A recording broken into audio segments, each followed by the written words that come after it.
llegado el momento, es el tiempo perfecto para juntos fomentar el buen vivir. Y la meta no es lejana si tenemos la confianza que la fe y la voluntad mueven montañas. Es la hora del cambio, tu energía es tu aliado y la mano que te ayuda a resurgir. Porque en este movimiento la humildad es el secreto y el motor para emprender el porvenir. Movimiento nacional por la esperanza. Toda meta es visible, toda meta se alcanza. Movimiento nacional por la esperanza. El futuro sí es posible, no perdamos la confianza.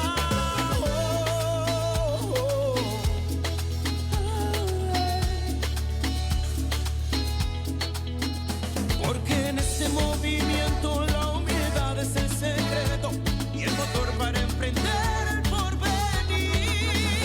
Movimiento nacional por la esperanza. Toda meta es visible, todo se alcanza. Movimiento nacional por la esperanza. El futuro sí es posible, no pierdas la confianza. Oye, ese movimiento nacional por la esperanza, donde todo se hace posible, donde todo se alcanza. Sembrando el futuro, haremos historia y a paso seguro, veremos la gloria. Sembrando el futuro, haremos historia. Llegó ese momento, llegó la hora, poquito a poquito todo mejora. Sembrando el futuro, haremos historia. Que la confianza de saber que con fe y esperanza va a suceder. Sembrando el futuro. Y ahora quiero que todo el mundo se sume a este movimiento con este coro gigante que dice así: 1, 2, 3.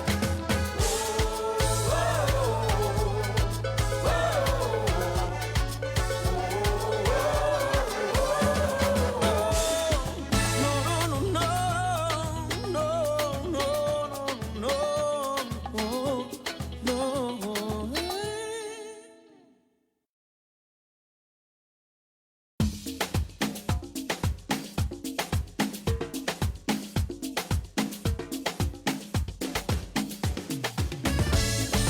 Es un movimiento, una fuente de esperanza. Movimiento Nacional por la Esperanza te quiere invitar a formar parte de esta gran comunidad digital, en donde compartimos las asambleas virtuales semanales, así como el panorama político-electoral nacional e internacional. Para informarte de todo, lo único que tienes que hacer es seguir nuestras redes sociales, desde tu celular, tablet o computadora, con estos sencillos pasos. Ingresa a la plataforma de YouTube y en la barra del buscador escribe René Bejarano Martínez y así de fácil encontrarás nuestro canal. Una vez ahí, solo tienes que dar clic en el botón rojo que dice suscribirse y listo, ya eres parte de esta comunidad. Y recuerda activar la campanita en la opción que dice todas para que te llegue un aviso cada vez que subamos un nuevo video. Así de fácil, juntos estaremos construyendo esperanza por el buen vivir. Energía es tu aliado y la mano que te ayuda a resurgir. Movimiento Nacional por la Esperanza.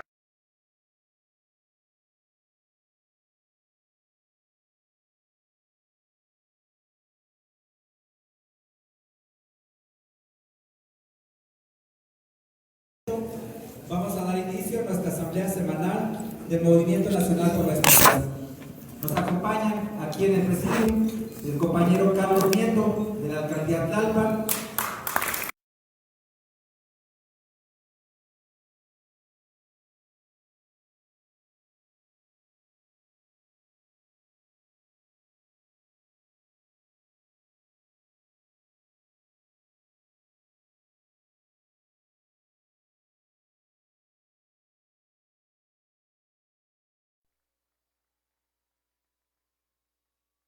de la Asociación AC Bienestar de Huaypoxtla en el Estado de México, nuestra compañera Janet Martínez.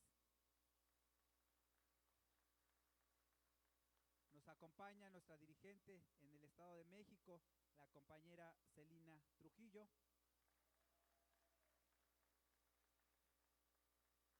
Desde Acatlán, en el Estado de Hidalgo, nos acompaña nuestra compañera María Elena Arriola Licona. de la Alcaldía Tlalpan nos acompaña el compañero Rodolfo Ondarza. Y como cada 8 días, nuestro dirigente nacional, el profesor René Bejarano Martínez.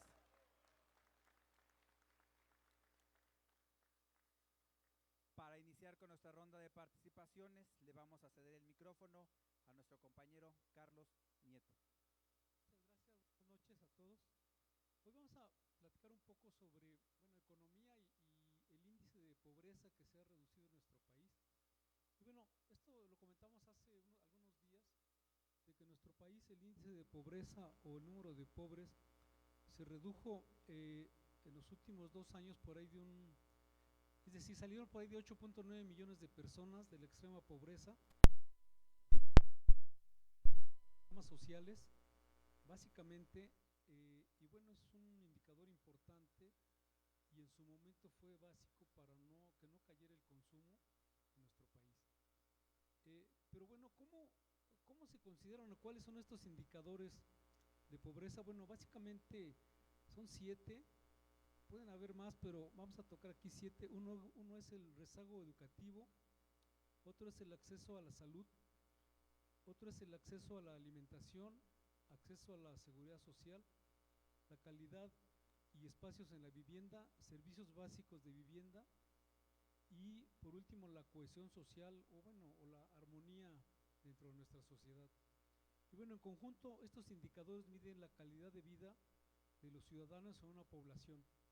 Y aquí en concreto en nuestro país, ¿cómo se clasifica la pobreza o la riqueza? Bueno, la pobreza se divide en 2 categorías básicamente, lo que es la pobreza moderada y la pobreza extrema, y últimamente se han suscitado acalorados debates sobre la metodología de los estudios sobre la pobreza que aplica el Consejo Nacional de Evaluación de la Política de Desarrollo Social, conocido como Coneval.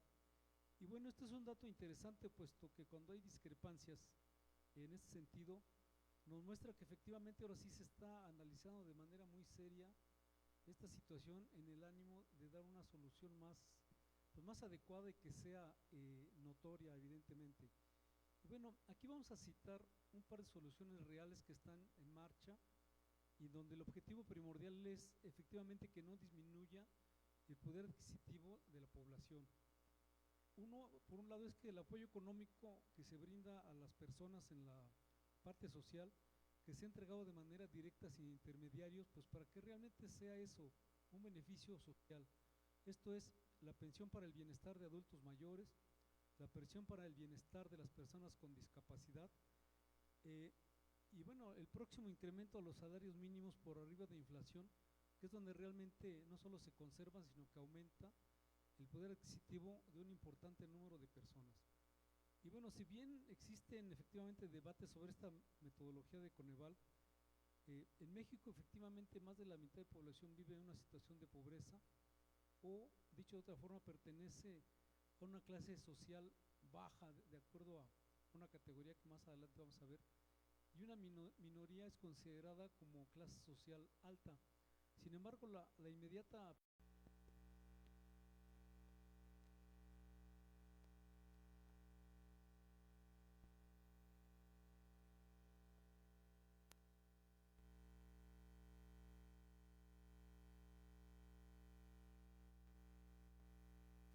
a cambio de un ingreso ligeramente superior al salario mínimo. La clase media baja, que está formada por oficinistas, gente que trabaja en oficinas, técnicos, supervisores y artesanos calificados, con ingresos que no son muy sustanciosos, pero sí muy estables o muy definidos, y se estima que sea por ahí de un 20% de la población nacional. La clase media alta incluye a la mayoría de los hombres de negocios y profesionales, por lo general constan de estables ingresos económicos por arriba del promedio. Se estima que sea aproximadamente el 14% de la población nacional. Y bueno, el restante 6% sería la clase alta, baja y alta, alta, que se integra básicamente por familias que son pues ricas de pocas generaciones atrás, con ingresos económicos cuantiosos y sí realmente muy estables, y repito, es por ahí del 6% de la población nacional. Y bueno, aquí también es interesante saber en dónde nos encontramos nosotros o cada uno de nosotros. Y aquí, como dice un refrán, dime tu ingreso y te diré a qué clase social perteneces. Y bueno, realmente, ¿cuánto es el ingreso de la clase media en México? De acuerdo con el INEGI, para poder considerarse de clase media en este país, lo primero es que debe uno tener un ingreso por ahí de 22,927 pesos mensuales. La clase alta, un ingreso de arriba de 77,000 pesos. Y bueno, la clase media, repito, 22,927, y la clase baja por ahí de 11,343 pesos. Todo esto como ingreso promedio para considerarnos incluidos dentro de alguna de estas tres clases sociales, así a grosso modo. Y bueno, por otro lado, es importante ver cuál es el consumo de esta clase media. Bueno, los hogares de la clase media tienen acceso a diversos servicios y bienes del mercado privado en más o menos las siguientes proporciones. Por ahí de servicio doméstico invierten un 20% de su ingreso, en colegiaturas de escuelas privadas 31%, en tarjetas de crédito el 40%, en televisión de paga 55%, en automóvil 61% y en internet 74%, es decir, pues bueno, viven no tan holgados. Esta clase media también se sufre siendo clase media.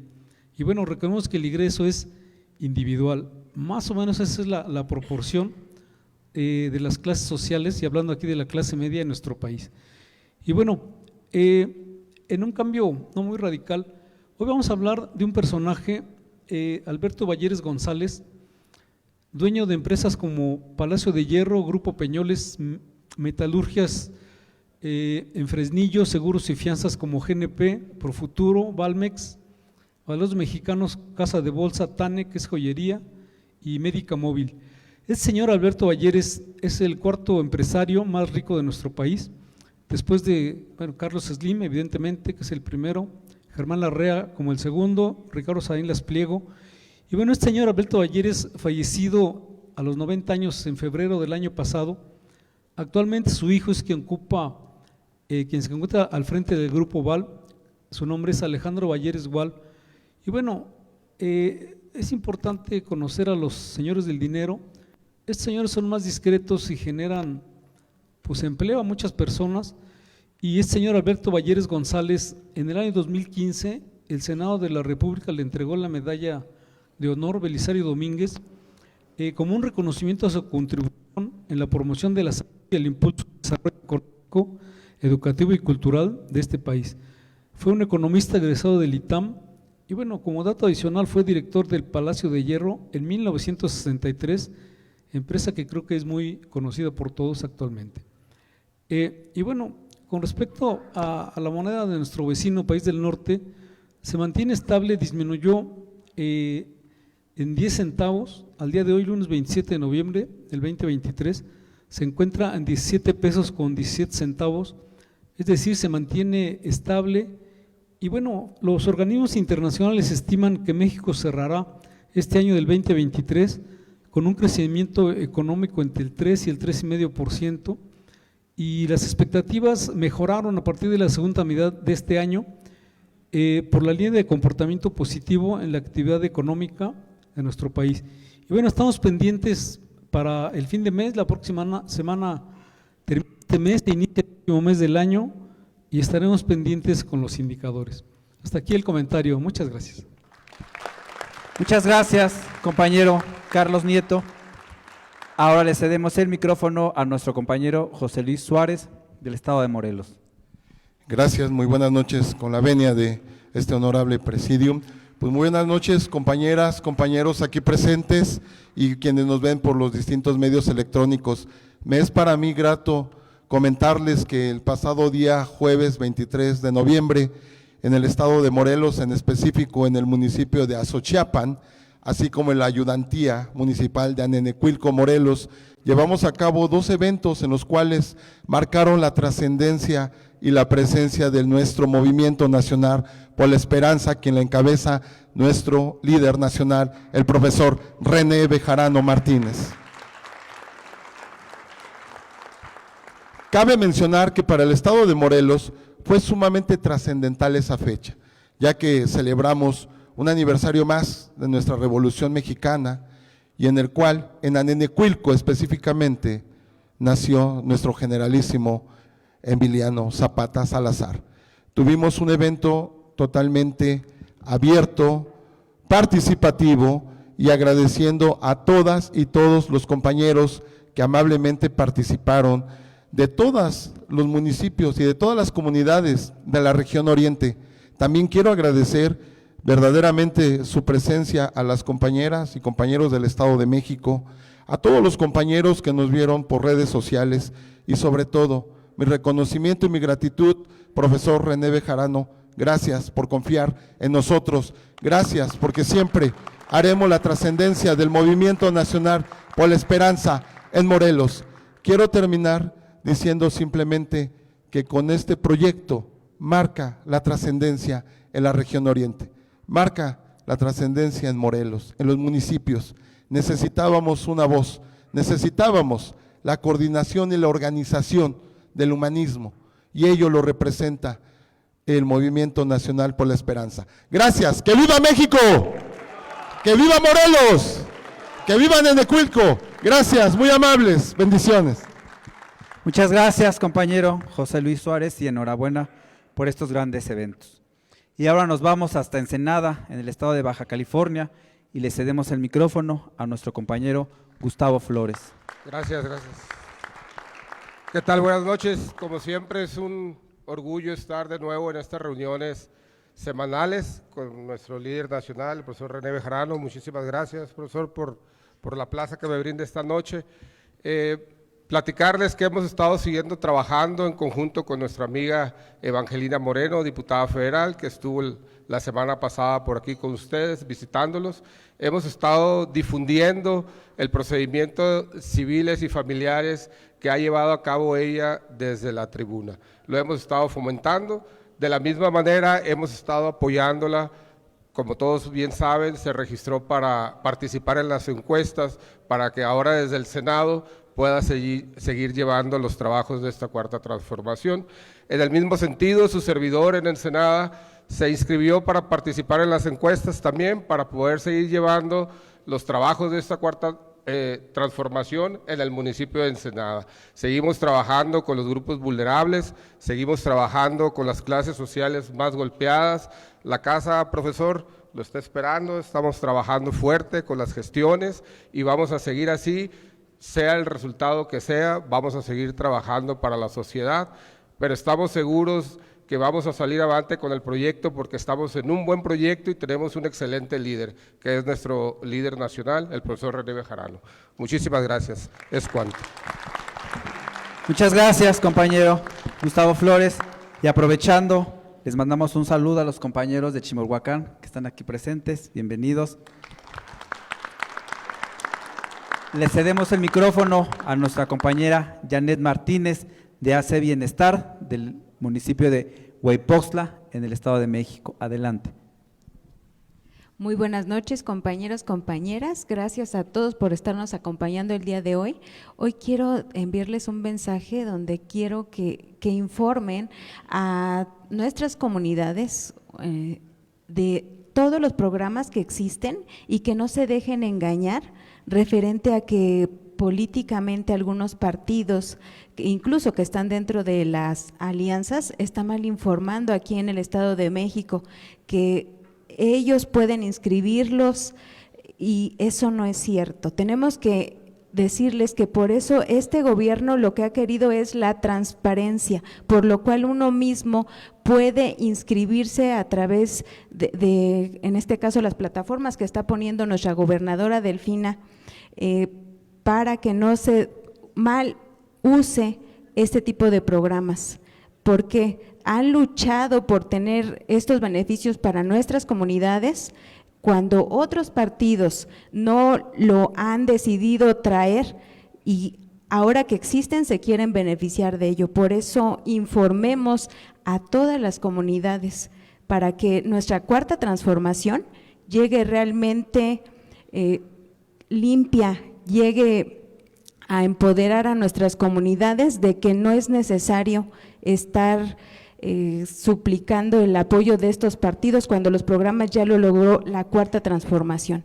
Y quiero agradecerles a nuestro líder nacional, René Bejarano, por el gran trabajo que hace día a día presentándose en las diversas entidades de nuestro país, porque si no fuera por él, esto no sería posible, el MNE no sería posible. Entonces, les agradezco que estén el día de hoy aquí y un aplauso para ustedes porque por personas como ustedes que creen en este proyecto, esto se está haciendo realidad. Gracias, compañeros. Muchas gracias, compañera Janet Martínez, por este mensaje. Ahora nos vamos hasta Acatlán, Hidalgo, y le cedemos el micrófono a la compañera María Elena Arriola Licona. ¿Qué tal? Buenas noches a todos. Pues antes que nada agradecerle al profesor Bejarano la apertura a esta asamblea semanal. La verdad que pues como consejera estatal de Hidalgo, pues queremos que este tipo de asambleas, de movimientos lleguen directamente a nuestras comunidades, a nuestros pueblos y que hagamos más fuerte la Cuarta Transformación. Tenemos que seguir avanzando para que este movimiento no termine aquí y al contrario se siga consolidando. También parte del compromiso que tenemos con nuestro compañero Andrés Manuel López Obrador y pues igual con nuestro líder del Movimiento Nacional por la Esperanza para caminar de la mano juntos. Muchas gracias por la bienvenida y gracias a todos. Muchas gracias, compañera María Elena Arriola Licona, y bienvenida. Y aprovechando que estamos en Hidalgo, le mandamos un saludo a los compañeros de Tepeji del Río que están aquí presentes. Ahora nos vamos hasta la alcaldía Tlalpan y le cedemos el micrófono a nuestro compañero Rodolfo Ondarza. ¿Cómo están? Muy buena noche, profesor René Bejarano, compañeras, compañeros. Muchas gracias por concederme unas palabras. Es un verdadero honor el poder estar con ustedes en estos momentos históricos. Es un privilegio el poder tener la oportunidad de agradecer públicamente al profesor René Bejarano su inestimable apoyo al proyecto de salud humanista y de bienestar de todas y todos que hemos enarbolado desde hace muchos años. Corría entonces el año de 2012 y habíamos ganado la diputación por mayoría relativa en el entonces Distrito 38 de Tlalpan por el PT, donde tuve el honor de presidir la Comisión de Salud de la entonces ALDF, ahora Congreso de la Ciudad de México. Venía de la lucha por la defensa de derechos humanos, denunciando un crimen de lesa humanidad y tortura médica perpetrado en el Instituto Nacional de Neurología y Neurocirugía, donde se experimentó con 474 pacientes, lo que ocasionó la muerte de muchos de ellos, y caso que después de 12 años fue admitido en la Comisión Interamericana de Derechos Humanos con la ayuda del obispo Raúl Vera en Washington.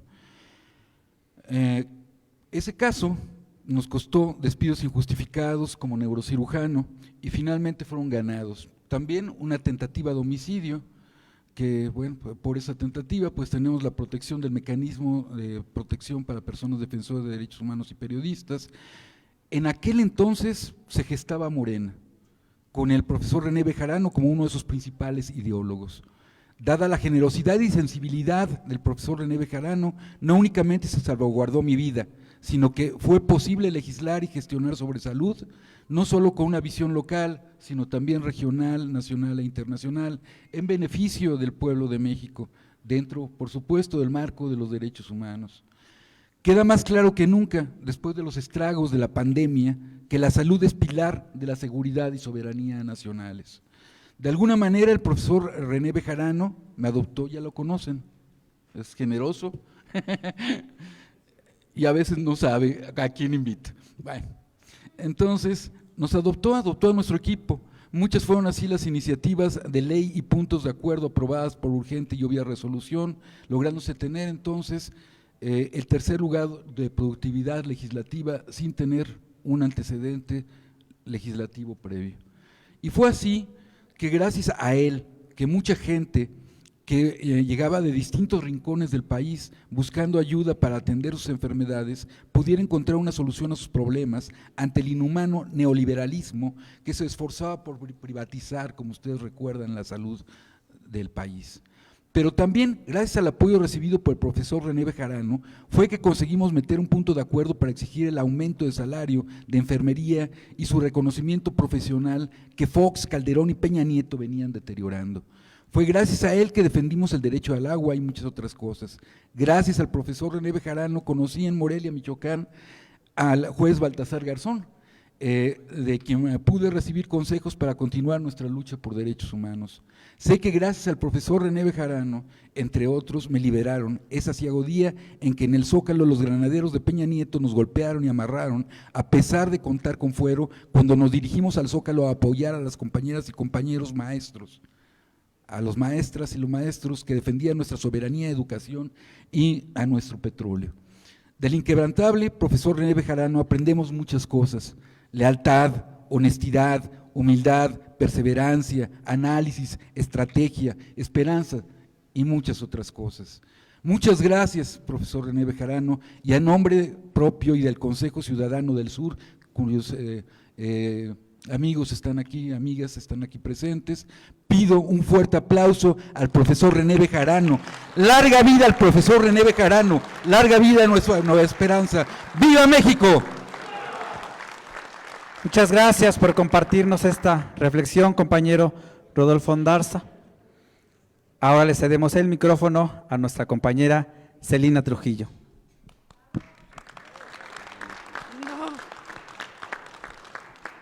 Muy buenas noches, compañeras, compañeros. Como siempre, un gusto coincidir en esta asamblea semanal del Movimiento Nacional por la Esperanza y comentarles con respecto al Estado de México, como ya les hemos venido comentando, seguimos puntualmente todas las actividades que realiza nuestra gobernadora en el Estado de México y lo hemos dicho en otras asambleas, pero todos los días pone hincapié, interés fundamental en el tema de la seguridad pública de nuestro Estado y como siempre deseamos que esos esfuerzos tengan pronto buenos resultados. Deseamos de todo corazón, por el bien de todos y de todas, que estos esfuerzos que realizan no solo la gobernadora, sino todo el gabinete y por supuesto los esfuerzos de la Mesa de la Construcción de la Paz, que lo direcciona todos los días nuestro presidente de la República a nivel federal, todos los días desde las 5 de la mañana atendiendo el tema de la seguridad para todos y todas. Comentarles en el tema del Estado de México, pues la maestra hace y ha tenido muchísimas actividades, es una gobernadora muy activa, pero en especial la semana pasada decretó una ley muy importante para el Estado de México, la Ley de Justicia Cívica en nuestra entidad. Comentarles que es una gran posición la que se toma al tener esta ley, fue una iniciativa que lo dijo en redes sociales, se propuso desde el origen social de nuestra entidad. Tiene como objetivos la convivencia pacífica y el respeto, las soluciones pacíficas a los conflictos en nuestro Estado, los derechos y las libertades, busca en sentido estricto un entorno seguro y con armonía y por supuesto la legalidad y la responsabilidad cívica de todos los mexiquenses. Comentarles que esta ley tiene a bien en su estructura no solamente generar estos objetivos al aire, ¿no? Se ha estructurado todo un documento en donde se especifica todo, cualquier infracción que se puede dar, que de repente los marcos de los bandos municipales no se generaban o no alcanzaban a tener orden y tranquilidad. Comentarles que se van a crear los juzgados cívicos y se eliminan al juez conciliador, un juez conciliador que casi siempre está a la expensa del soborno, de la corrupción y que los conflictos en el Estado de México no se atacaban. Hoy en estos juzgados cívicos va a haber todo un aparato muy importante de atención a los conflictos y por supuesto decirles que este tipo de ejercicios ya se tienen como algunos casos de éxito, y lo quiero comentar porque lo conozco. Esta justicia cívica la ha aplicado, por ejemplo, Nezahualcóyotl como ente, pero también ha replicado en otros municipios, y como para darles un ejemplo de lo que se nos ha comentado y lo hemos visto en términos de violencia de género, regularmente llegan las personas, tuvieron un conflicto familiar, el esposo le pegó a la esposa o viceversa, y llega el violentador o la violentadora y pues no pasa nada, es una falta administrativa y entonces pasas a la caja registradora. En la justicia cívica no va a suceder así. En la justicia cívica pasa porque la persona que es violentadora deberá, antes de pasar a la caja registradora, atender 3 o 4 o 5 sesiones con el psicólogo, porque sabemos que la raíz de la violencia no está en solamente contener a la persona que fue violentadora, sino hay que atender las causas del origen de la violencia de género.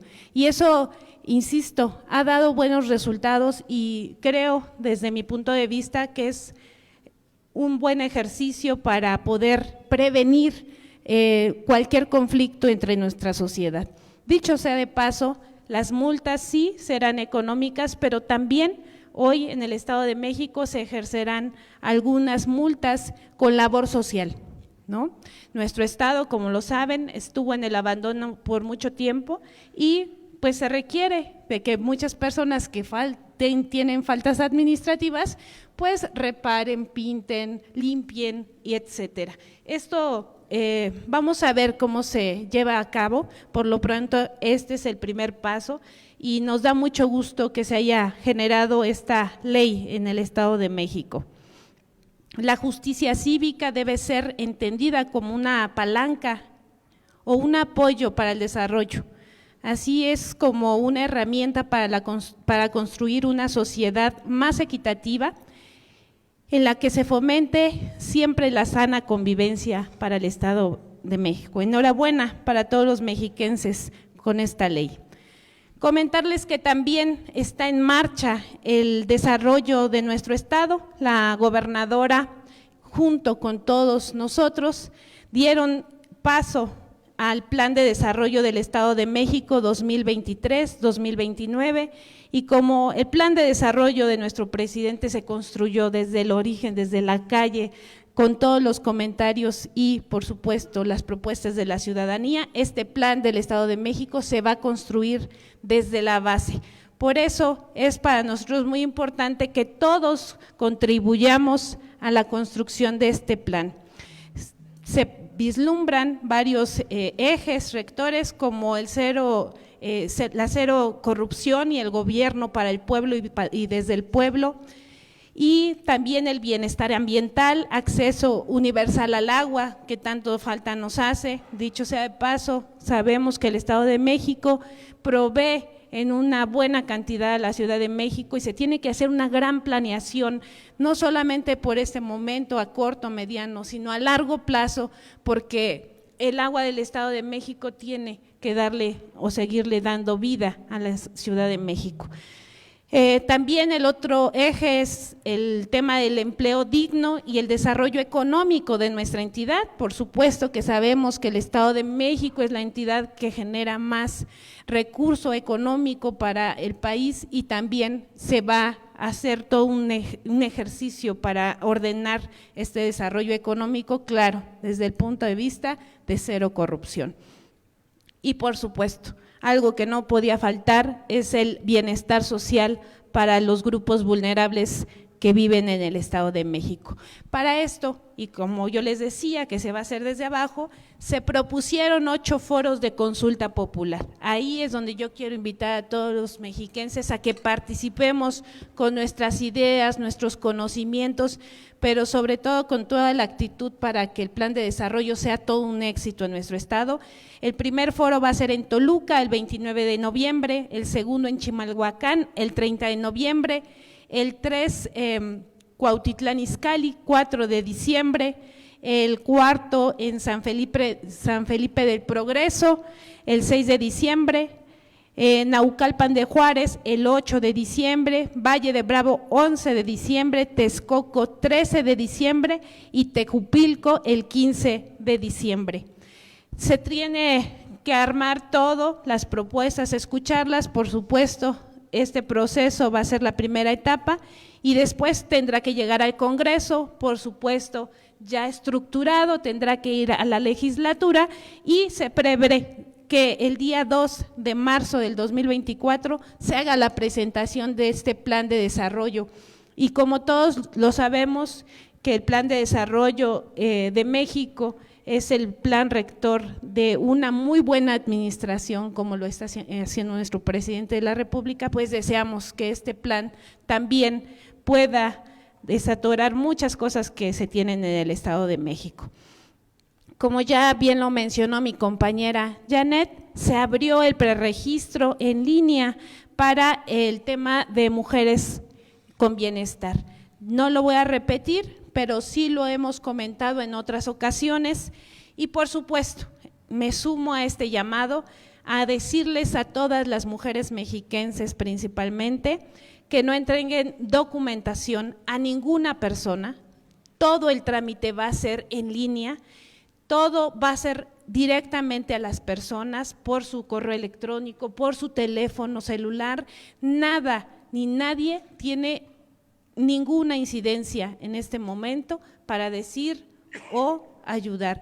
El registro es sencillísimo, colocas tu nombre, colocas tu número de teléfono, un correo electrónico, tu CURP y se acabó. Son todos los datos que se requieren para hacer el preregistro.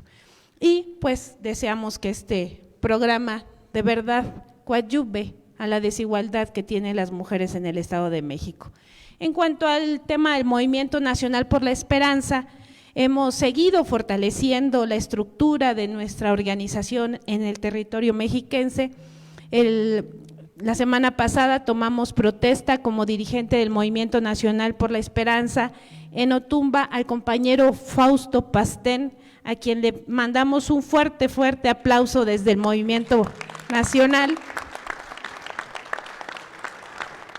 Y el día de ayer pues inauguramos las oficinas de la Casa de la Esperanza en este mismo municipio, así que les deseamos todo el éxito al equipo de Otumba para que esta Casa de la Esperanza tenga grandes beneficios.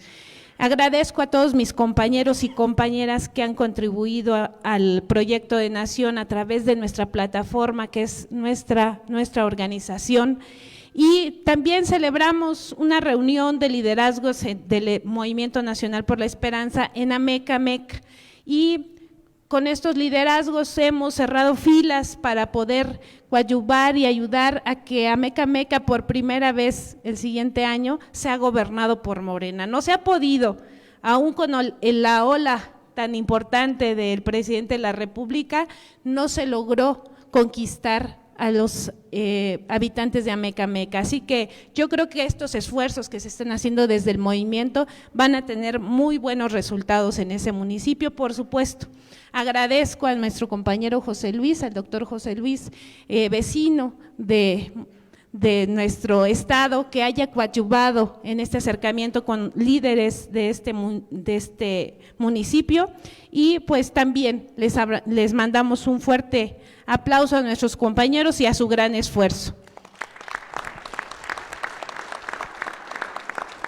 Por último, compañeros, compañeras, solo comentarlo que el proceso electoral pues ya estamos viviendo, el proceso interno ya inició, el registro de aspirantes en defensa de la Cuarta Transformación en el Estado de México se están generando igual que en otros estados el día 26, hoy 27 y mañana 28 de noviembre y pues estamos atentos a los registros y por supuesto insistir que se requiere de varios elementos, pero lo más importante cuando uno aspira a un cargo de elección o a un cargo de este nivel, pues es tener una estructura, una identidad y por supuesto un posicionamiento, porque sabemos pues las reglas del juego, ¿no?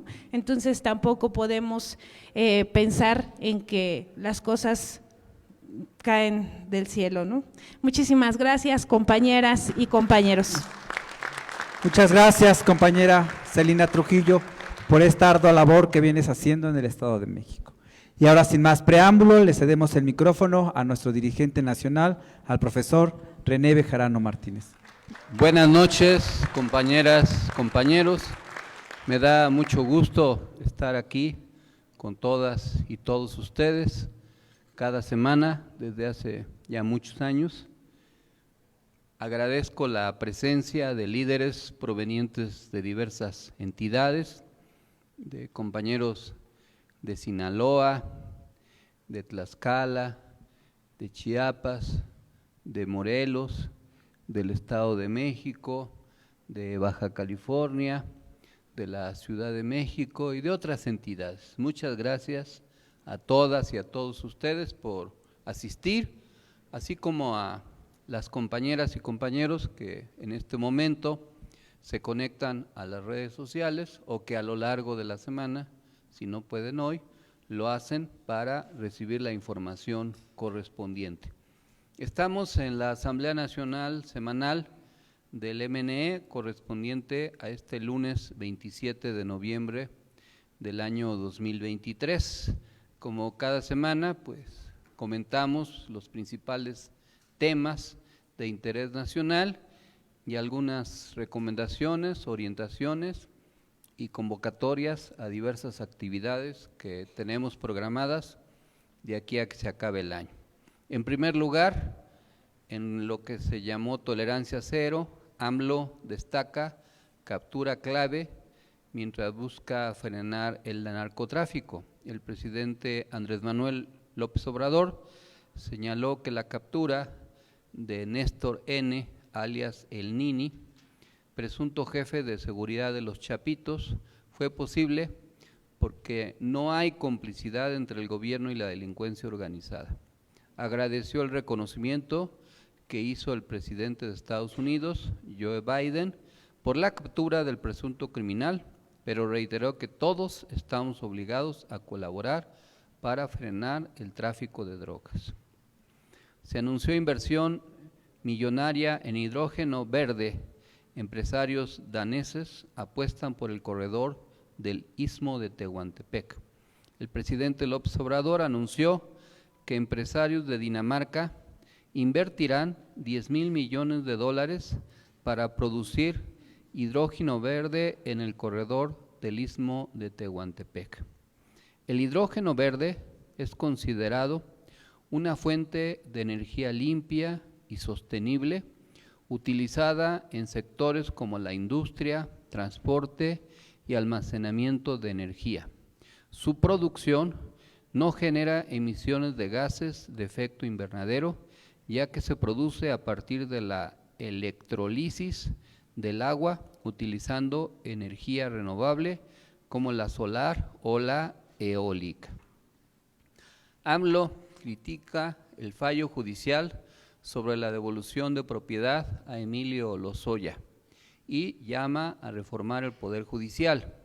El titular del Ejecutivo reprochó la decisión que tomó la jueza Ana Lilia Osorno de ordenar a la FGR que devuelva al exdirector de Pemex, Emilio Lozoya, una casa valuada en 38 millones de pesos por considerar que, según la jueza, es improcedente la extinción de la propiedad, o sea, la extinción del dominio de la propiedad.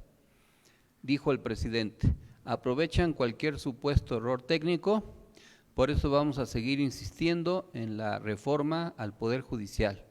Está muy podrido, con honrosas excepciones, señaló. En otro tema, AMLO propuso 3 candidatas para el puesto vacante en la Suprema Corte de Justicia de la Nación. Según el presidente, las 3 reúnen requisitos legales para ser analizadas por el Senado. El presidente López Obrador aseguró que las 3 mujeres propuestas para ocupar la vacante del ministro Arturo Saldívar en la Corte reúnen los requisitos de ley para ser analizadas por el Senado. Se trata de María Estela Ríos, consejera jurídica, Berta Alcalde, asesora de COFEPRIS, y Lenia Batres, consejera de Legislación. Hay que recordar que el procedimiento constitucional consiste en que una vez que la comisión en el Senado analice las propuestas, presenta un dictamen. Si este dictamen se aprueba para una de las tres con mayoría calificada de 2/3, pues ya queda el nombramiento. Si no, se regresa al presidente, puede volver a presentar otra terna. Si se sigue el mismo procedimiento y no se aprueba ninguna, como puede suceder por no contar Morena y sus aliados con los 2/3 de votos en el Senado, entonces el presidente puede nombrar a la persona que considere idónea para el cargo. Eso es lo que dice la Constitución. Por eso se está siguiendo ese trámite. Si la oposición de las tres propuestas considera que una de ellas es merecedora, pues entonces el titular del Ejecutivo no tendrá que ejercer su facultad. Si bloquean cualquiera de las tres u otras de las tres que se presenten, entonces el titular del Ejecutivo ejercerá su facultad constitucional y habrá una nueva ministra, cualquiera de estas tres u otra que se presente oportunamente. Hay que tener claro que de lo que se trata es tener presente que si se logra una minoría, cuando menos, de 4 o 5 votos, no puede la Corte declarar inválidas algunas cuestiones constitucionales, porque para que una cuestión constitucional pueda ser evaluada como inválida o una controversia de ese tipo, se requieren 8 votos en la Corte. La Corte tiene 11 ministros, por lo tanto, si hay cuando menos 4 que se opongan consistentemente, no van a poder conseguir los 8 votos. Pero bueno, son parte de las estrategias político-jurídicas. Con esto habrá que trabajar mientras no haya condiciones para reformar de fondo el Poder Judicial. De ahí la importancia del Plan C para lograr mayoría calificada en el Senado y en la Cámara de Diputados en las elecciones del próximo año. En otro tema, consulados mexicanos en Estados Unidos facilitan credenciales de elector para migrantes ante elecciones del año 2024.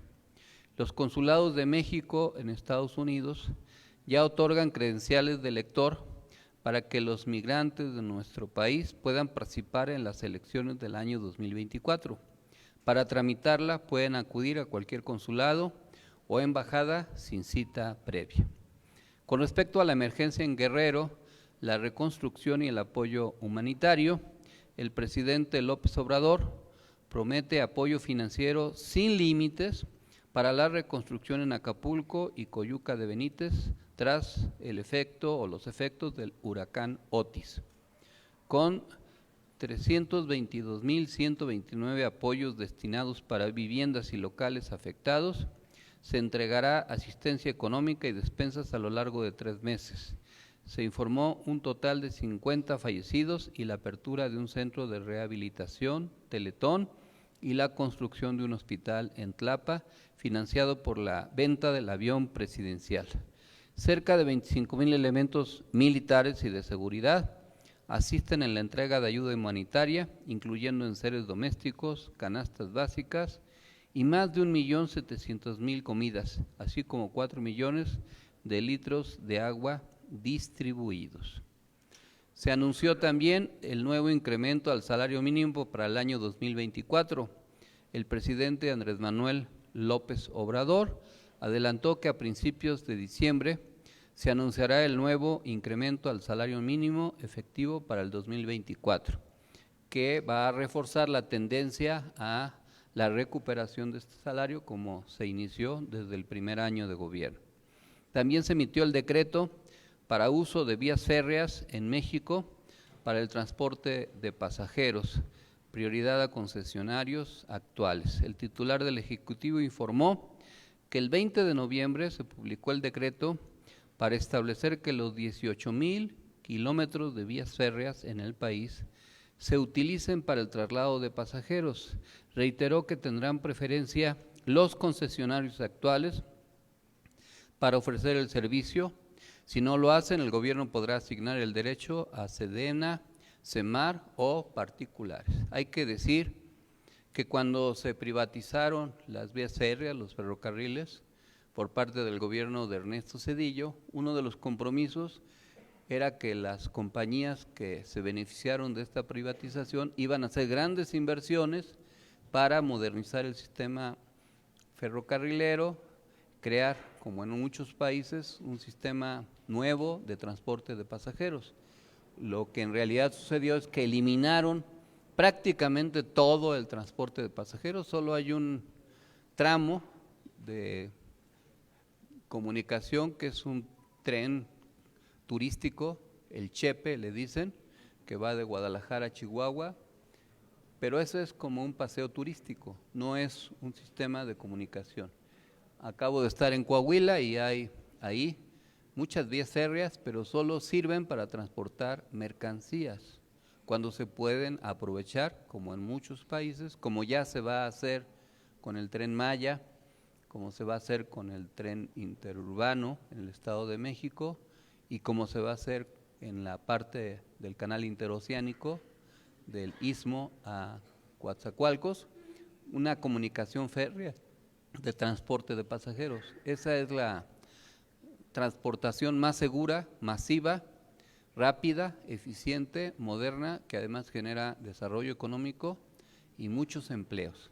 Y como las empresas beneficiarias de la privatización solo están lucrando y no están invirtiendo, están teniendo grandes ganancias, aprovechando el derecho de vía y realmente no invierten, pues se les está emplazando para que inviertan. Y si no lo hacen, entonces el gobierno va a tener la posibilidad de otorgar nuevas concesiones, sin expropiar, porque al final el derecho de vía es propiedad de la nación que administra el Estado.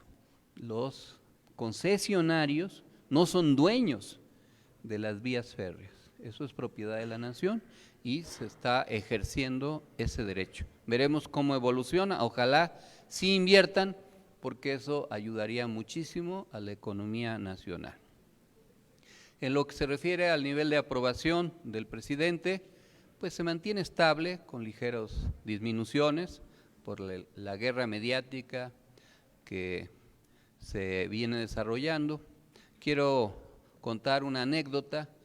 El domingo en la casa de ustedes llegó un supuesto encuestador que me fue a hacer una encuesta, yo estaba ahí, me preguntó si admitía la encuesta, se me hizo raro, me preguntó 15 minutos, diversos temas, en realidad era una campaña, era una propaganda.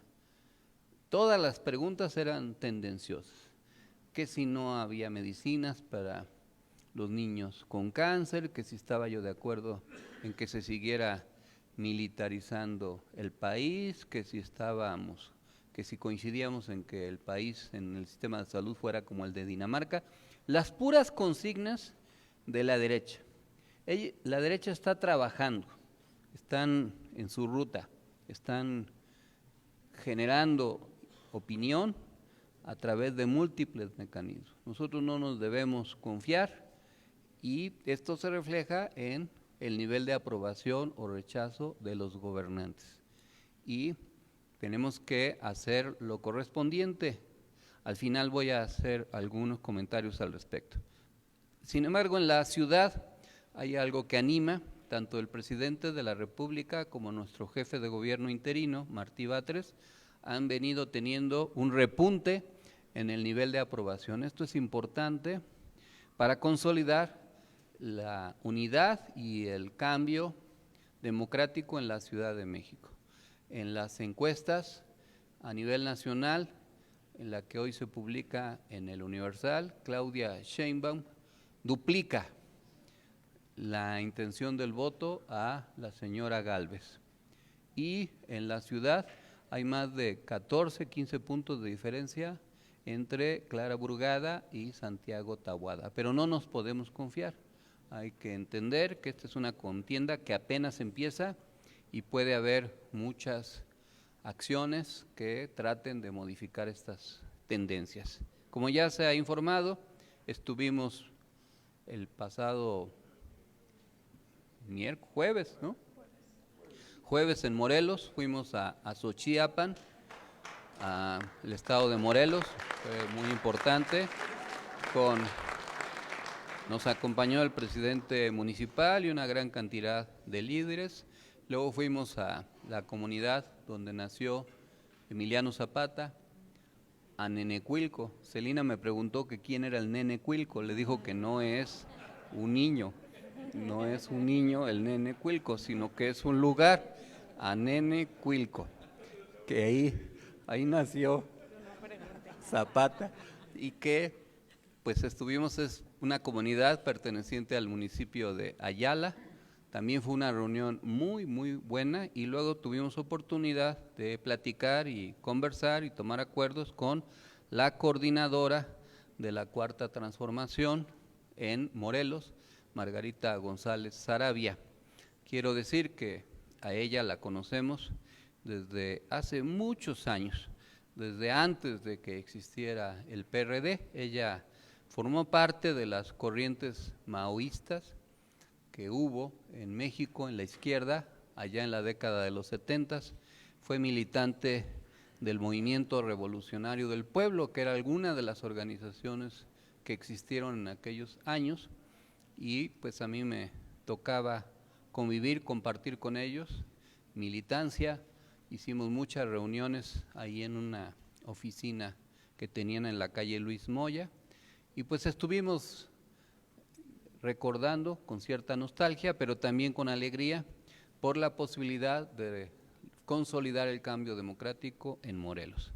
Es algo muy importante, nos dio mucho gusto estar ahí, y el fin de semana estuvimos en la región lagunera, viajamos a Torreón, luego al municipio Francisco y Madero, nos acompañó el presidente del municipio, y ahí hicimos el planteamiento, presenté un documento escrito acerca de cómo recuperar aquella región que, como saben ustedes, pues sufrimos una derrota, cómo recuperar aquella región, y esa derrota producto de la división.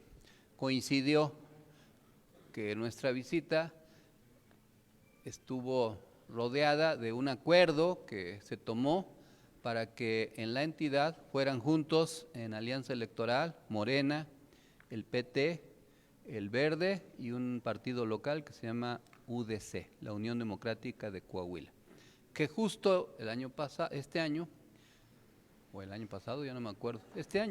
se fueron divididos, el PT fue por un lado, el Verde y UDC por el otro y Morena por otro. Ahora el acuerdo es ir juntos para ganar las senadurías, las diputaciones federales. Eso es algo muy importante, nos dio mucho gusto estar ahí.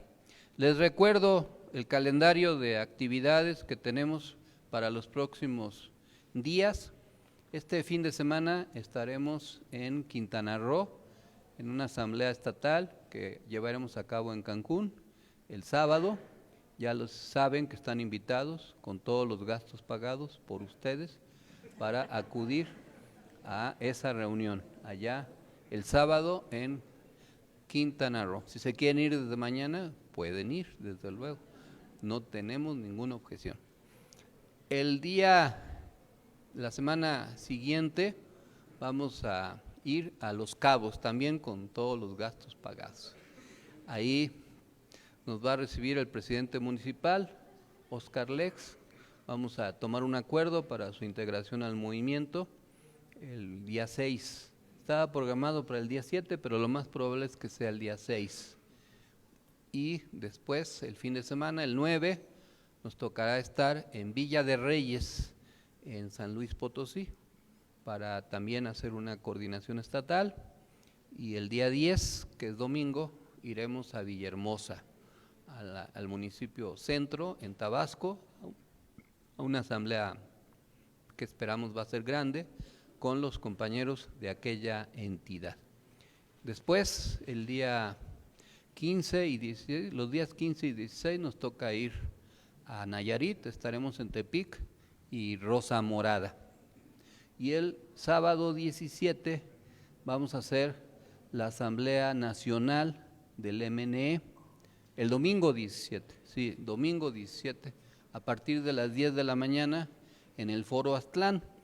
Ahí esperamos contar con más de 1000 líderes de toda la República. Queremos que no falte ningún compañero de las entidades, de las 32.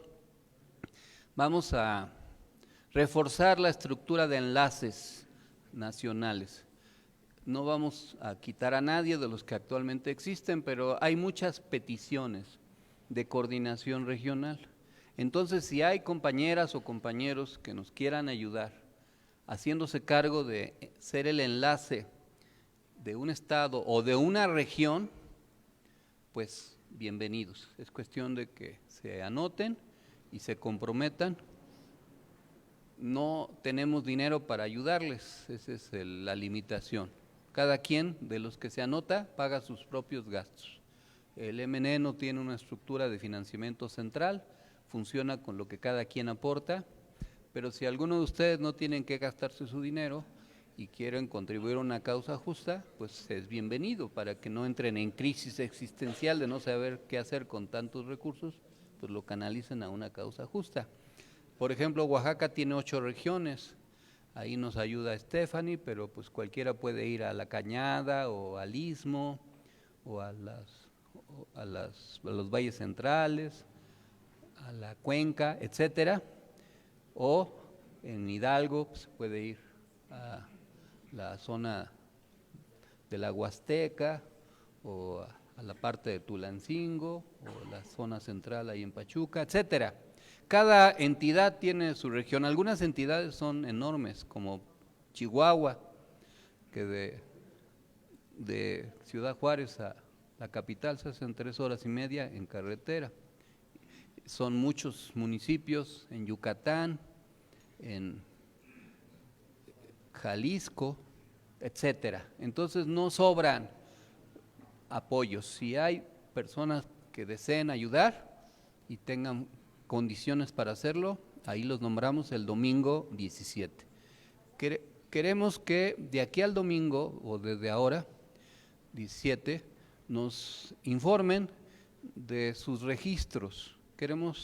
Nos pidieron que informáramos dónde teníamos propuestas. Y yo he estado recibiendo pues información de muchos de ustedes que me informan que se registraron para alguna candidatura al Senado, a la Diputación Federal, local, etcétera. Pero no hay un registro sistematizado. Entonces les vamos a pedir que las personas que se hayan registrado, que sean del MNE, nos lo hagan saber. Es muy simple, que nos manden una imagen a mi WhatsApp de su registro. Ahí viene el nombre, el cargo al que se registraron y todo lo demás. Entonces, con eso vamos a hacer una base de datos. Lo único que tienen que hacer pues es enviarlo. Si no tengo su número, pues pónganme su nombre para que sepa quién me lo envía. Pero voy a saber porque se supone que el que manda la imagen es el precandidato. Y tenemos que hacerlo pronto, porque ya se empezaron a hacer las encuestas. Y pues tenemos que saber que nuestras compañeras y compañeros sí se encuesten. Y además, como es lógico que no todos van a resultar electos o propuestos, pero también hay negociaciones. En el fútbol le llaman repechaje, es decir, sucede que alguien que no gana una diputación federal puede ser local, o si no gana un municipio puede ser síndico, regidor u otro cargo, de tal manera que queden lo más representados posibles. Pero para poder ayudar, pues necesitamos saber quiénes son, si se acogieron a alguna acción afirmativa por diversidad, pueblo originario, discapacidad, género u otra, que eventualmente pueda ser útil, porque acuérdense que hay normas que obligan a los partidos a cumplir con algunas acciones afirmativas. En algunas entidades, por ejemplo, existe la acción afirmativa de migrante y todo eso pues tiene que ser analizado y considerado oportunamente. Eso lo vamos a hacer el domingo 17. Bueno, tenemos que cerrar, pero ojalá nos acompañen las personas que se anotaron, que ahí pues podamos platicar, porque vamos a hacer un plan de trabajo para la campaña que ya está, pero que tenemos que reforzar. No podemos confiarnos, tenemos que diseñar con claridad todo lo que tenemos que hacer. Y la asamblea va a servir para lanzar directrices. Las elecciones que hubo este año en América Latina arrojan muchas lecciones, tanto en lo positivo como en lo negativo. Los triunfos que se obtuvieron en varios países, pero también las derrotas. Las causas que pueden explicar los triunfos y también las causas que pueden explicar la derrota. ¿Por qué, por ejemplo, no hemos podido consolidar la nueva Constitución en Chile? ¿O por qué se perdió el poder en Argentina con un ultraderechista que pareciera broma pensar que algo así pudiera suceder, pero sucedió? ¿O por qué no logramos recuperar el poder en Ecuador? Por poner un ejemplo. ¿O cómo va el proceso político en Centroamérica, en Venezuela, en Brasil? Y todo esto, ¿cómo se aplica a México? Cuando hablamos de procesos de inteligencia artificial, semióticos y mediáticos, que pudieran parecer palabras raras, pues estamos hablando de un conjunto de técnicas, de métodos, de mecanismos para influir en la mente de las personas, para generar una percepción que va directo a la emoción y que no necesariamente tiene que ver con la razón. Los grandes estrategas ahora de la mercadotecnia política, más que poner énfasis en los programas de gobierno, en las grandes propuestas, en los desarrollos teóricos, en los compromisos de campaña, van directo a lo que conmueve a la gente, a lo que la mueve, a lo que la motiva, que puede ser altamente subjetivo, y estudian qué cataliza una inconformidad o cómo se identifican un conjunto de sectores con una persona o con lo que una persona puede representar.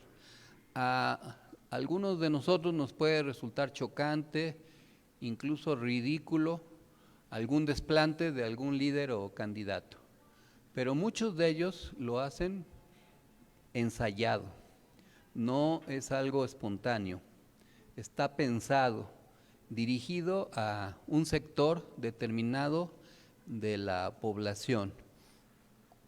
La manera de llamar la atención para que un acto frívolo, baladí, irrelevante se convierta en, entre comillas, viral, tiene que ver con una estrategia, no es algo que se dé así nada más.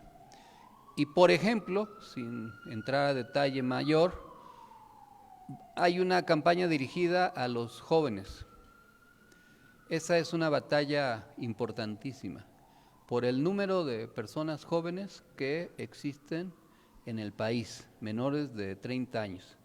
O si tomamos un rango un poco mayor, son muchas millones de personas y que tienen una serie de valores, conductas, maneras de ser y de pensar que se estudian por parte de los asesores y diseñan campañas para llegar a conmoverlos y a moverlos. Normalmente se piensa que los jóvenes no van a participar o no van a opinar, y eso es un error. los porcentajes de participación electoral en las elecciones competidas llegan a ser del 70, 75 hasta el 80%. Las competencias en donde vota la mitad del padrón están quedando en la historia. En Argentina fue más del 70% del padrón que fue a votar. En el 21, una de las causas por las cuales perdimos en algunas zonas metropolitanas o en grandes ciudades fue porque mucha gente que normalmente no iba a votar, sí fue a votar. Y en el Estado de México, en la elección de gobernador, ahora muchos que podrían haber votado por la candidata del PRIAN, RD, no fueron a votar. Y eso nos ayudó. ¿Cómo se va a diseñar la campaña? Pues tenemos que planificarla, estudiar y aprender. Esa es una cuestión que se tiene que revisar. No podemos ir a una contienda con los métodos tradicionales. Desde luego que hay que repartir volantes, carteles, colgar lonas, difundir mensajes, hacer mítines, todo lo que sabemos hacer, visitas domiciliarias, etcétera. Pero tiene que haber una parte nueva. Yo sé que tanto en la campaña federal como en las estatales se está trabajando, pero las directrices, si no cuentan con vías y correa de transmisión, se quedan en eso. Y nosotros tenemos que trabajar para lograr que esas directrices se aterricen. Y la otra parte que a mí me interesa desarrollar es lo ideológico, porque en general, en América Latina, una de las deficiencias que hemos tenido y que a veces se convierte en derrotas es que no hemos logrado inocular en la mente de la mayoría de las personas nuestra concepción del mundo y de la vida. Hemos logrado que la gente rechace lo que no queremos, el neoliberalismo. Hemos descrito hasta el cansancio los efectos nocivos de este modelo económico, político, ideológico y social, de cómo se impuso en México desde 1982 hasta el 2018. El neoliberalismo tiene sus orígenes ideológicos y políticos y económicos desde el siglo XIX, con el liberalismo económico de Adam Smith, de David Ricardo, de John Stuart Mill y otros. Y en el siglo XX, después de las grandes crisis y de el modelo keynesiano, que se llamó así por Keynes, se impuso una política neoliberal de los llamados Chicago Boys y tuvieron una ideología de la supremacía del mercado y del acotamiento de las facultades del Estado para regular la economía. Ahora lo que dice Milei, pues es eso, es desaparecer los controles del Estado, es regresar a las privatizaciones. Hay una regresión política y no se atreven los conservadores de ahora en México a decir que lo que quieren es el regreso al neoliberalismo o que el neoliberalismo se ha abandonado. En realidad lo que quieren es que siga vigente. En 5 años todavía no hemos logrado desmantelar todo el modelo económico neoliberal y México tiene y sigue teniendo pues muchas políticas derivadas de ese modelo económico. Y es lógico, pues han pasado solo 5 años y el neoliberalismo predominó durante 36 y estructuras que ahora prevalecen pues tienen que ver con lo arraigado que están, tanto en lo económico como en lo político o en lo mediático. Por ejemplo, el poder mediático, los jeques mediáticos, esos son una herencia del neoliberalismo. Los dueños de las grandes televisoras o los grandes consorcios mineros, las grandes concesiones mineras que en México todavía existen y que son la fuente de grandes riquezas como la de Germán Larrea, por poner un ejemplo. No se diga del modelo judicial, de la tremenda corte y todo lo que de ahí se deriva. Todos esos son todavía son aspectos sobrevivientes del modelo económico neoliberal. Y la cuarta transformación es el instrumento, pero no hay que confundir el instrumento con el objetivo. El instrumento no es el objetivo. El tractor es un instrumento, el objetivo es arar la tierra. La 4T es un instrumento, pero ¿para qué? Para consolidar un modelo económico, político y social diferente. ¿Cómo se llama ese modelo en México? El humanismo mexicano. Y desgraciadamente no hemos logrado difundir claramente de qué se trata, que la gente entienda. Y todo esto es parte de la educación política que tenemos que regresar. El humanismo no es una moda, no es una ocurrencia, tiene muchos años de existir. Nuestro presidente en un discurso en el Zócalo rememoró una frase de un pensador de lo que ahora es Túnez, que antes se llamaba Cartago, que se llamó Publio Terencio Afer, que era un africano, que escribió en varias obras, una de ellas se llama El atormentado de sí mismo, y en esa obra hay un personaje que se llama Cremes, que dice en uno de los diálogos, que hace al principio de la obra: hombre soy, nada humano me es ajeno. Esas palabras son el lema de la Universidad de la Ciudad de México y es una síntesis del pensamiento humanista. Estamos hablando de hace muchos siglos, de antes de la Edad Media. Sin embargo, vino el oscurantismo en Europa de la Edad Media, la escolástica de Santo Tomás de Aquino, de San Agustín. San Agustín en sus confesiones se pronunciaba en contra de la existencia de la verdad, por poner un ejemplo. Era una forma contraria al desarrollo de las ideas, pero se desarrolló el Renacimiento. En el Renacimiento europeo surgieron muchos pensadores, entre otros Erasmo de Róterdam, que publicó entre otros libros uno que se llama El elogio de la locura y que habló del humanismo europeo del siglo XVI, XVII, XVIII. Toda esa vertiente europea habría de influir en el desarrollo posterior en el siglo XX con otros pensadores humanistas, como entre otros, como Sartre, que escribió un ensayo célebre que se llamó El existencialismo es un humanismo, Jean-Paul Sartre. Esta vertiente humanista pues no debe verse solo como eurocéntrica, o sea, solo desarrollada en Europa.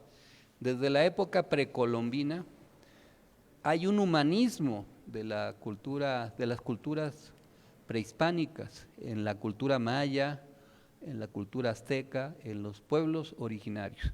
La dominación colonial hizo ver a los pueblos prehispánicos como salvajes y primitivos, pero el salvajismo primitivista pues fue de los que casi extinguieron a comunidades y pueblos enteros. En la antigua biblioteca de Texcoco hay muchos materiales que sobrevivieron en los diversos aportes y desarrollos del pensamiento humanista. El pensamiento humanista mexicano durante el siglo XVI tuvo en Sor Juana un gran ejemplo de lo que pudo desarrollarse por una mujer feminista que tuvo que refugiarse en los estudios teológicos para poder desarrollar sus talentos y que dejó pues verdaderos aportes filosóficos. No era solamente una poeta del amor, sino de grandes desarrollos. Por ejemplo, el poema Primero Sueño es una reflexión filosófica de alto contenido. Después, en los siglos, ya en el siglo XIX, el humanismo encontró en los liberales de la Reforma grandes aportes, en Ignacio Manuel Altamirano y en otros, ya en el siglo XX, pues en Vasconcelos, en otros grandes pensadores, hasta Torres Bodet en la década de 1960, que escribió aquel viejo y conocido poema titulado Civilización, que empieza diciendo: un hombre muere en mí cuando otro hombre muere, atropellado por el miedo y la prisa de otros hombres. Esta concepción humanista tiene que enmarcarse en el desarrollo de las ideas de la izquierda. La izquierda pues se nutre del socialismo científico, de las ideas del marxismo.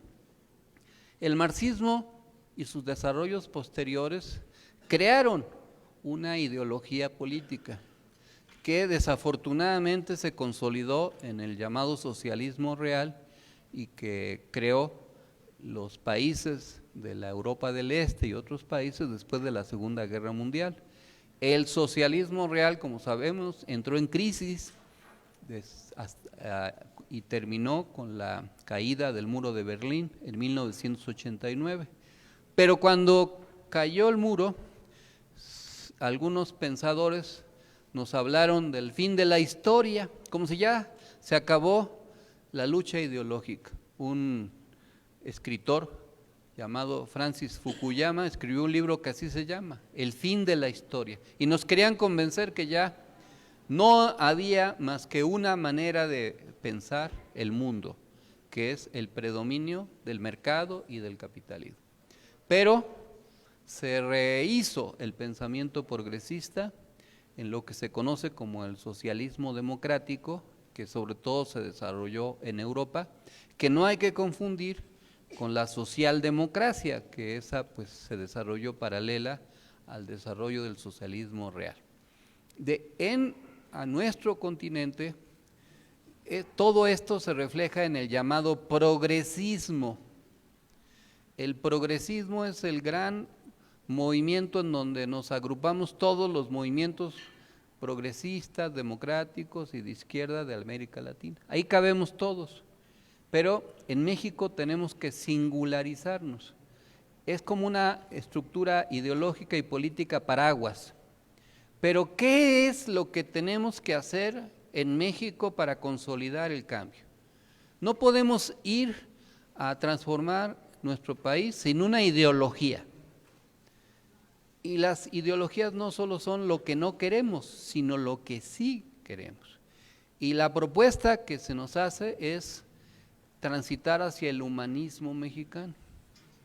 ¿Cuáles son las partes componentes del humanismo mexicano? Bueno, pues esto se arraiga en algunos pensadores latinoamericanos que fueron precursores, por ejemplo, Paulo Freire, en la teología de la liberación, en la pedagogía del oprimido, o en México, con filósofos como Luis Villoro, o Leopoldo Sea, o Samuel Ramos, que desarrollaron un conjunto de ideas muy importantes para el humanismo, o la fuente del humanismo, o Gabriel Careaga con aquel viejísimo libro de mitos y fantasías de la clase media en México.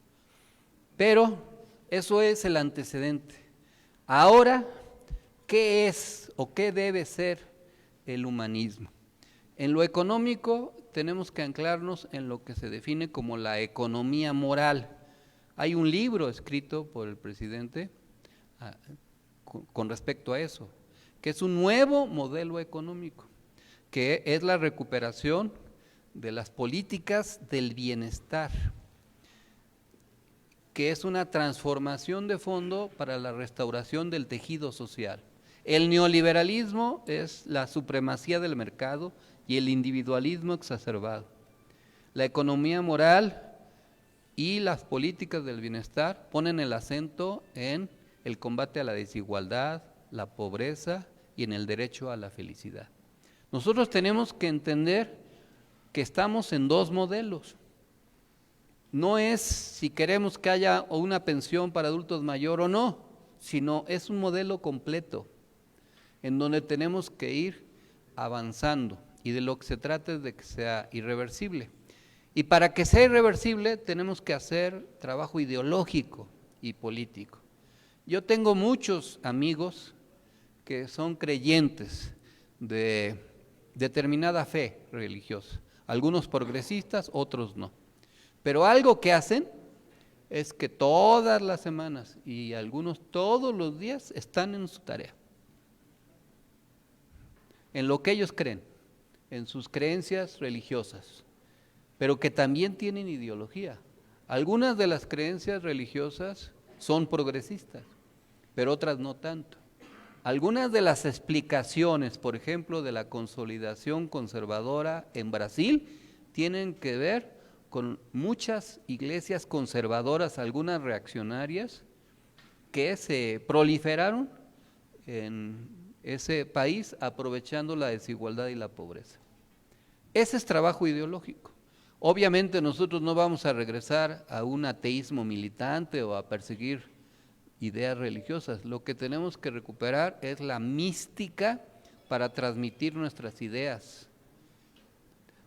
Tenemos que hacer un esfuerzo por comunicar lo que queremos, y para comunicar lo que queremos tenemos que tener claro qué queremos, porque si no sabemos qué es lo que deseamos, pues no vamos a convencer a nadie de lo que deseamos. Sabemos, la mayoría, lo que no queremos, pero eso ya no es suficiente.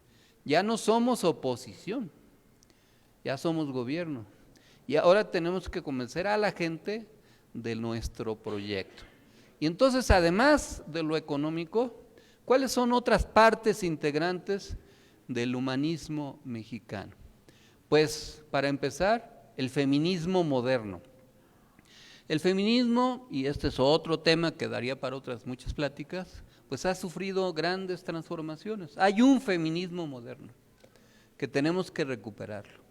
Tenemos que avanzar en los derechos de las mujeres, en la equidad, en la libertad, en la justicia, en el combate a la violencia, en la maternidad libre, en todo lo que representa la agenda feminista y su empoderamiento. Eso es parte del humanismo mexicano. La otra parte constituyente son los derechos de la juventud. El neoliberalismo condena a los jóvenes a una vida, a una buena cantidad de los jóvenes sin horizonte. Por eso ha crecido alarmantemente el suicidio juvenil. El 80% de las personas que se suicidan en México actualmente tienen menos de 30 años. Ese es uno de los efectos. Nosotros tenemos que retomar una agenda juvenil que implica renovación generacional y también una serie de valores correspondientes. El humanismo mexicano tiene que ver con el derecho a la salud emocional, a la salud física, a la salud mental, el derecho a los satisfactores y a la felicidad, a que la gente pueda ser feliz. Para eso se requiere una ideología que combata todo tipo de discriminación, que erradique la cultura del odio y de la violencia y los supremacismos, que son ideología y que a veces inconscientemente muchos de nuestros compañeros y amigos lo sustentan. Hay quienes se la creen que son superiores por el color de su piel, por su origen étnico, por el pueblo donde nacieron, por sus estudios, por sus ingresos económicos. Y la cultura del humanismo mexicano tiene que valorar todo tipo de vida y los derechos de las falsas minorías que a veces se dicen como minorías, porque a las mujeres se les trata como si fueran minoría cuando son mayoría. Pero también sí hay algunos sectores que son minoritarios, pero son los derechos de los otros, de los de la diversidad, de las personas con discapacidad, de los adultos mayores, de los pueblos originarios, de los afrodescendientes, etcétera. El humanismo mexicano tiene que poner énfasis en la defensa del medio ambiente y debe tener una vocación animalista, porque los animales son seres sintientes, no son solo mascotas, son animales de compañía, pero son seres que sienten. Y el equilibrio de la naturaleza y del medio ambiente también forma parte del humanismo mexicano, porque ¿qué más importante para preservar a la especie que un medio ambiente sano? El neoliberalismo es depredador, es contaminante, es envenenador de nuestro organismo y del medio ambiente. Al neoliberalismo no le importa que consumamos Maruchan, chocorroles, trucutrucus y comida chatarra, porque lo que les importa es el negocio. Eso es. Y si nos da diabetes o hipertensión por malos hábitos, pues mejor, porque también es el negocio. Porque entonces vamos a ser consumidores de medicinas durante todo lo que nos quede de la vida, aunque nuestra calidad de vida disminuya. La concepción humanista tiene que poner el centro en otros temas, en otra vocación, en lo comunitario, en lo solidario. Y no es una visión idealista. Estamos hablando de la alegría, de lo que a la gente le da satisfacción, lo que a la gente le permite realizarse. Eso es el humanismo.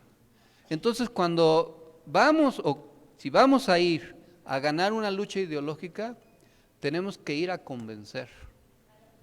Y claro, nuestros adversarios distorsionan nuestras ideas y dicen que somos comunistas, que vamos a ir a expropiarle la casa a su gente y que nos vamos a ir a comer a los niños vivos sancochados y que vamos a prohibir las religiones y que vamos a atentar contra los derechos de la propiedad, etcétera, etcétera, etcétera. Son patrañas para engañar a la gente, pero nuestra tarea es convencer para vencer. Y eso es la lucha de ideas. Cuando hablamos de la lucha ideológica, hablamos de las ideas que sustentamos. Y lo hemos olvidado. Nuestro trabajo político a veces se reduce a dar a conocer el perfil o el nombre o el semblante o la figura del líder. Y está bien que se sepa que tal líder es guapo como todos los del presidio, o hermoso o hermosa, y que lo quieren en su casa y que su papá y su mamá también lo quisieron, etcétera. Eso está bien. Pero ¿cuál es la propuesta? ¿Cuáles son las ideas que defienden y que sustentan? ¿A dónde vamos a llevar a la gente? Y para llegar a convencer hay que tocarles las fibras del corazón. Entonces hay que aprender a comunicar lo que queremos. Nadie va a ir a votar por nosotros porque le presentemos un mamotreto de este tamaño con un discurso acerca de las propuestas del siglo XXI. Van a ir porque los movió una idea, una emoción. Y ahí es donde nosotros tenemos que estudiar para aprender a comunicar. Cuando les decimos, hay que detectar lo que la gente sueña, es lo que la gente quiere. Pero también a lo que le quita el sueño a la gente, ¿qué le preocupa? Hay que detectar eso. Y quien detecta eso y atiende eso, no importa si es güero, moreno, gordo, flaco, alto, chaparro, de origen noruego como yo o de origen zapoteca, no importa. Lo que importa son las ideas que mueven voluntades. Entonces lo que yo quiero intentar es generar más lucha ideológica y que el MNE recupere la idea del buen vivir, que forma parte también del humanismo mexicano. Justo el buen vivir no es un lema es una corriente que tiene orígenes prehispánicos, pero que tuvo concreciones específicas. Por ejemplo, en la Constitución del Ecuador, ahí está el concepto. Y nosotros tenemos que encaminarnos hacia el buen vivir. Nuestro movimiento defiende eso. Y lo que yo quiero, lo que como dirigente deseo, es que nos formemos. Los que venimos de la izquierda histórica, nos movíamos por ideas. Pudimos haber estado equivocados, pero eran las ideas las que nos movían. Creíamos en la revolución proletaria y que íbamos a instaurar el comunismo. Creíamos en eso, en la dictadura del proletariado, porque era la lucha ideológica de entonces. Y parece trágico, pero muchos compañeros murieron por esas ideas. Se sacrificaron luchando por esas ideas. A lo mejor no fue lo más acertado. La historia nos enseñó caminos distintos. Pero no debemos abandonar la lucha de ideas. La lucha política no solo es, ni principalmente, la lucha por cargos. Porque si solo vamos a eso, al final vamos a tener un cargo, el de conciencia, por no haber tenido la claridad suficiente para la transformación política. Las derrotas también se cultivan, también se construyen. Y una parte de lo que construye las derrotas es la ausencia de formación ideológica y política. A una persona creyente en cualquier religión, ¿se le puede sobornar con una despensa para que cambie de religión? Porque tiene una fe, una creencia, un ideal, porque incluye una mística, algo muy íntimo. Pero cuando no hay formación política, cualquiera vende su voto, ¿o no es cierto? Por cualquier cosa. Y no estamos hablando de personas que no tienen formación educativa, a veces hasta personas con estudios superiores venden su voto por 1,000 pesos, ¿o no es cierto? ¿Por qué? Porque no hay una valoración adecuada de lo que representa y lo que significa. Nuestra tarea también es ideológica. No se trata de regresar a un fanatismo en nuestra formación política, pero tampoco debemos caer en un excesivo pragmatismo, en donde lo único que importa es el activismo y la práctica. Se ha abandonado el sano ejercicio del estudio de las ideas políticas. Me asombra luego que haya dirigentes ágrafos. Un ágrafo es una persona que no escribe nada, que no sabe redactar siquiera un documento, un texto. Y no quiero ofender a nadie, pero algunos son legisladores, son dirigentes y ni siquiera un proyecto de punto de acuerdo saben escribir, ¿o no es cierto, diputado?